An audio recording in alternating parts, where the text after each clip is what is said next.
As always, welcome back to all of you. We keep speaking over and over, because we must, of our ability to change our lives by changing our minds. The outer world, in every aspect, is always only a mirror of our inner landscape, of our attitude, of those things that are our most foundational, conditioned, and programmed ideas. So, we ought to take a look at the property of mirrors that we're familiar with in our houses, in our bedrooms, in our bathrooms, and apply those same characteristics to our world.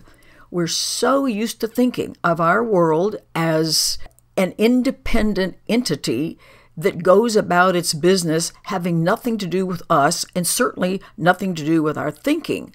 Well, as long as we actually believe in that disconnect between what I'm thinking and believing and paying attention to and what's going on in my world, I'm going to be forever lost and misguided. So I've got to start to wrap my head around the idea that the outer world is exactly as much an effect as the image in the mirror when you take a look at it. And only then will the teachings that have come down through the ages actually make any sense to us. Because if the world is an independent, objective place, the idea that one tiny little person versus a great big giant world running amok and doing whatever it wants to do can have any influence is simply an absurd and preposterous task. But since we don't have the situation set up properly, we're pretty lost. So, our intention is to keep trying to get things in the right perspective. And as always, the perspective we want to look at is we're the ones in charge because our attitudes and ideas and beliefs inform and create everything that happens in our outside world. Now, when you look in a mirror, as you approach it, does it ever occur to you to wonder what's going to show up in the mirror? Nobody. You're perfectly confident that when you stand in front of the mirror, it will be you. And it will be you in real time with whatever you have on.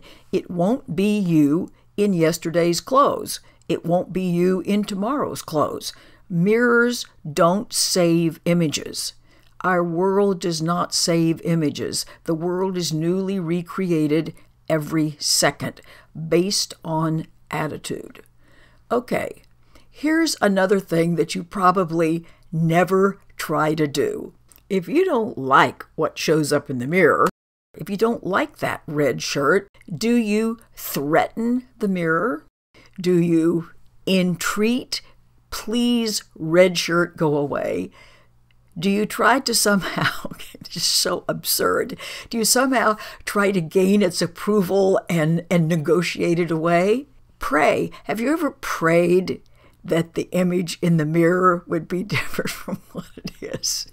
Have you ever used willpower? Have you ever stood there with clenched fists and said, I absolutely will, and I'm going to do my affirmations that this red shirt go away?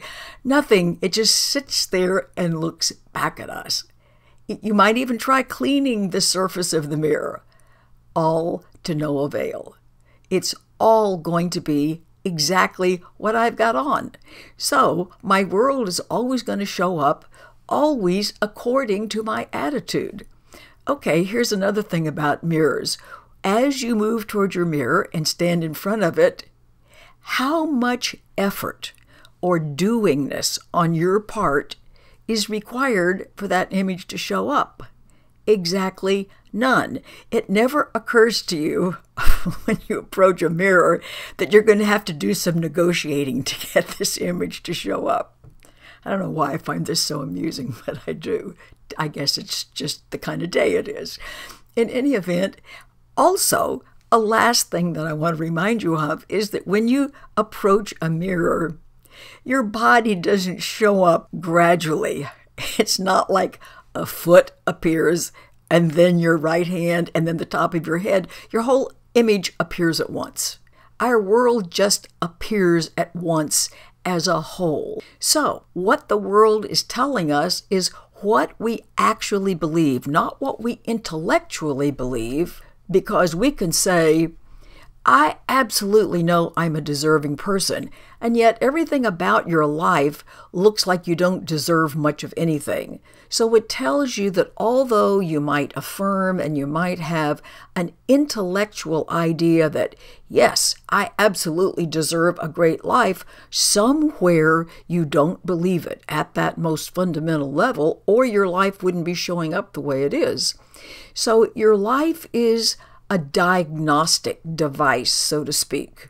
It's always showing you exactly what you believe and think. And of course, we want to change that prevailing foundational thinking where it's limited or fear-driven to something that's more expansive and loving. And just as I can count on a mirror faithfully reflecting back to me what I have on, my world just as faithfully 100% is going to reflect back to me my general attitude. So, attitude is a word that covers all those things that I believe and pray for and think about and pay attention to. Now, here is what we have believed up to this point. We would think, if I could only get my way, then I could have a good attitude. Well, that never works. I've got to have my good attitude first. Just like nobody expects the person in the mirror, the image in the mirror, to change the red shirt first. We're very clear we have to do that. So, if we do not have a good attitude at this point, it's our job to cultivate it. So what I'd like to do now is tell you about my adorable little granddaughter who has been here along with the rest of her family. Her father is my younger son, and this past weekend, my older son was married, so all the family collected for this marvelous occasion. After the wedding, on Sunday, we were all out in the backyard watching the little kids. A dear friend of mine was here, and she asked my 5-year-old granddaughter about her school experience. And she so enthusiastically told us all about it that right before she left yesterday, I asked her to come in and let me record a couple of things that she had to say about her school. Now, she was a little more subdued in front of my microphone than she was outside, so if you can imagine what she's saying now in my computer, ratchet it up a few notches, you can join us at the swimming pool. Here she is, my wise little 5-year-old teacher in kindergarten. Avery, do you remember when we were at the swimming pool a couple of days ago? Yeah. And Aunt Julie asked you about school, and you said you loved school. Remember that? Yeah. Or you said you loved it so much you'd like to move there. Do you remember that? Yes. Okay. And then she said, what is it that you love so much about school that would make you want to move into your classroom? Can you remind me of what some of those things were? Because they have lots of fun art and lots of toys and lots of bells. Didn't you also say there were lots of books? There's lots of fun books to read. And tell me some more. You had lots of things on your list. There was lots of bells that I got to play, and computers that have videos. I like arts and crayons, and because I make really pretty projects. You make pretty projects? Okay, tell me like you're really excited to tell everybody about them. And lots of fun math and writing. Lots of fun math and writing, and you also said you like to draw, and they had wonderful paper.